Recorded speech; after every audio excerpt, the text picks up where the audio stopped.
Exercise 4.1 question 3 find x and y if determinant contain elements 4i I cube 2i 1 3i square 4 5 negative 3 or minus 3 I equal to x plus I y where I square equal to negative 1. तर इथे आपल्याला find out काय करायचं आहे x आणि y ची value किंमत किती ते फाइंड आउट करायचं आहे. आणि ह्या डिटर्मिनंट मध्ये किती एलिमेंट्स आहेत तर 9 एलिमेंट्स म्हणजे 9 घटक आहेत. 3 rows and 3 columns 1 2 3 4 5 6 7 8 9 elements 3 rows first row second row third row and 3 columns first column second column third column and it is equal to x plus iy.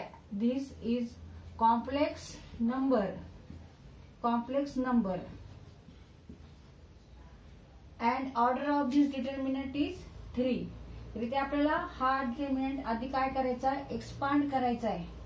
इथे एक्सपान्शन फॉर्म्युला वापरायचा आधी आणि नंतर त्यावरून आपण x प्लस आय वाय किती आहे ते बघायचे आणि नंतर x equal to what and y equal to what हे आपल्याला फाइंड आउट करायचे.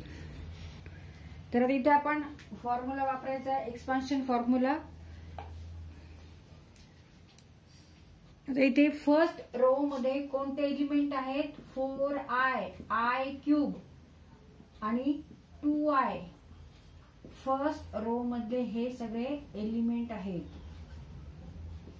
तर फर्स्ट रो मधला एलिमेंट घ्यायचा आहे आणि त्यांनी मल्टिप्लाय कशाला करायचं आहे की जो एलिमेंट ह्या रो मध्ये नाहीये फर्स्ट रो मध्ये आणि फर्स्ट कॉलम मध्ये जो एलिमेंट नाहीये त्याला मल्टिप्लाय करायचंय. मग आता 1 5 ह्या कॉलम मध्ये आहे फर्स्ट कॉलम मध्ये i क्यूब 2i ह्या फर्स्ट रो मध्ये आहेत. मग हे घ्यायचे नाही तर रिमेनिंग हे आपल्याला घ्यायचे 4 एलिमेंट. तर हा छोटा डिटर्मिनंट तयार होतो ऑर्डर 2 चा. तर हा इथे आपल्याला सॉल्व करायचा आहे. तर इथे पण एक्सपान्शन फॉर्म्युला वापरायचा आहे. Take cross multiplication and subtract तिरकस गुणाकार घेऊन वजाबाकी करायची आहे. मग 3i square into i minus negative 3 into 4. आता त्यानंतर मल्टिप्लाय करायचंय आय क्यूबने पण आधी इथे मायनस घ्यायचंय आय क्यूबनी. असे एलिमेंट घ्यायचे की त्या रो मध्ये किंवा कॉलम मध्ये ते एलिमेंट नसले पाहिजे. म्हणजे आपल्याला कोणते एलिमेंट घ्यायचे आहेत मग 1 4 5 आणि आय. जेव्हा आपण आय क्यूबनी मल्टिप्लाय करतो म्हणजे ह्या कॉलम मधले आणि ह्या रो मधले एलिमेंट घ्यायचे नाहीत रिमेनिंग एलिमेंट घ्यायचे. आता इथे हा जो डिटर्मिनंट तयार होतो 1 4 5 आय 1 4 5 आय. तर इथे परत हा सेकंड ऑर्डरचा डिटर्मिनंट आहे. इथे क्रॉस मल्टिप्लिकेशन घ्यायचं आणि वजाबाकी करायची. Take cross multiplication and subtract 1 into i minus 5 into 4. आता मल्टिप्लाय करायचंय 2i नी पण आता इथे प्लस घ्यायचंय. इथे आपण मायनस घेतलं होतं इथे मात्र आता प्लस घ्यायचंय. आणि परत आता कोणते एलिमेंट घ्यायचे remaining element. These are remaining element. 1 into negative 3. 1 into negative 3 minus 5 into 3i square equal to x plus i y. आता हे आपण सॉल्व करून घेऊ. तर आधी आपण ब्रॅकेट मधनं सॉल्व करू. 4i in bracket 3i square into i means 3i cube minus आता इथे मायनस आहे इथे पण मायनस आहे. Negative multiplication equal to positive. दोन ऋण संख्यांचा गुणाकार धन संख्या येतो. Multiplication of 2 negative number equal to positive. Therefore take here plus sign 3 into 4 12 minus I cube in bracket 1 into I means I minus 5 into 4 20 5 गुणिले 4 20, 5 चौक 20 plus 2i in bracket 1 into negative 3 minus 5 into 3 15i square equal to x plus i y. आता इथे 4i नी ह्या ब्रॅकेटला multiply करायचे, i cube नी ह्या ब्रॅकेटला मल्टिप्लाय करायचे, 2i नी ह्या ब्रॅकेटला मल्टिप्लाय करायचे, 4i नी ह्या कंसाला गुणायचं आहे. 4i into 3i cube means 12i raise to 4. i into i cube means i raise to 4. चौथा घात i चा चौथा घात अधिक 12 गुणिले 4 48i into i minus i cube into i raise to 4. Negative become here positive. 20i cube. Here is sign negative. Negative 3 into 2 6i.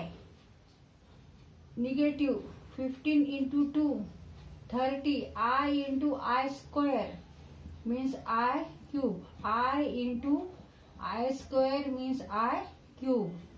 2i into negative 15i means negative 15i square equal to negative 13i cube. Negative 13i cube equal to x plus I y.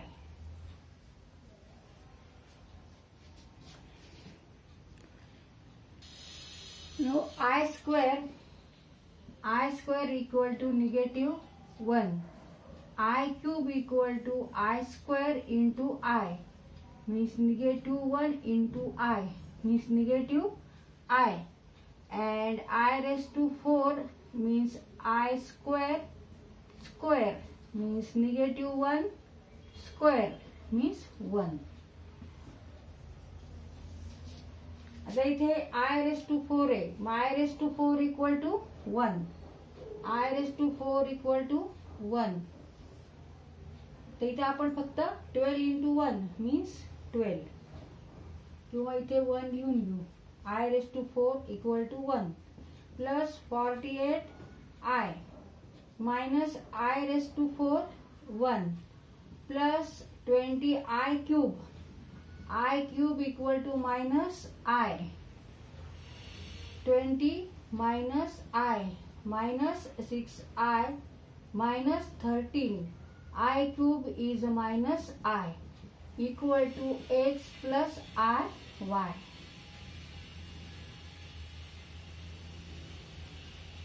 आता हे solve करू आपण.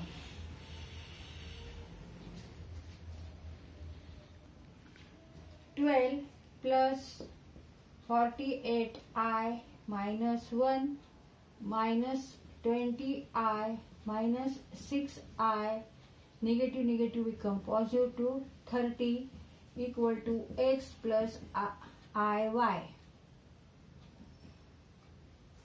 आता इथे कोणत्या टर्मची addition होती बघायचं आपल्याला. आता इथे 12 minus 1 आणि 30 हे आपण एकत्र घेऊन सॉल्व करू शकतो. तसंच इथे 48i plus 48i negative 20i and negative 6i हे सुद्धा आपण एकत्र घेऊन त्याचं सॉल्व करू शकतो, कारण इथे i आहे, इथे पण i आहे, इथे पण i आहे. Negative become positive 30i.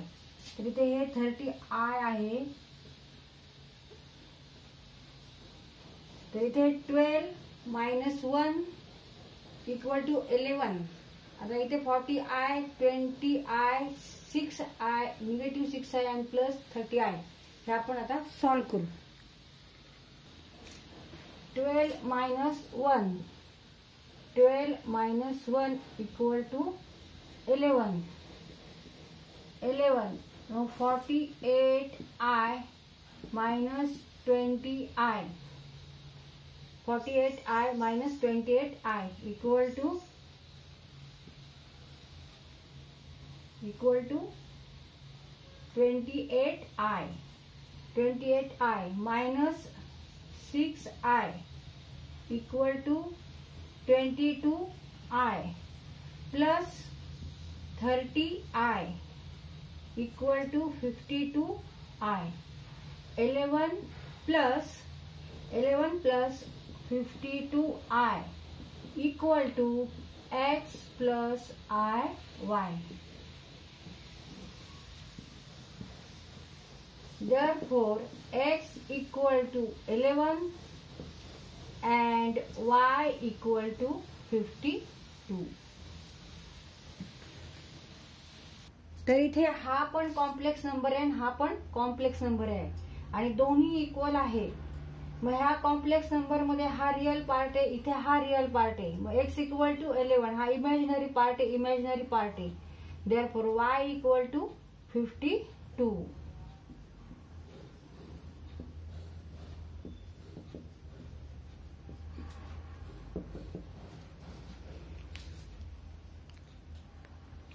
तर इथे हा क्वेश्चन सॉल्व करताना आपण एक्सपान्शन फॉर्म्युला वापरलाय डिटर्मिनंट ऑफ ऑर्डर 3 चा. आणि here i square equal to -1, i cube equal to i square into i means -1 into i means -i and I raised to 4 means I square 2 into 2 4 -1 square means 1. Therefore I square equal to -1, then I cube equal to -i raised to 4 equal to 1.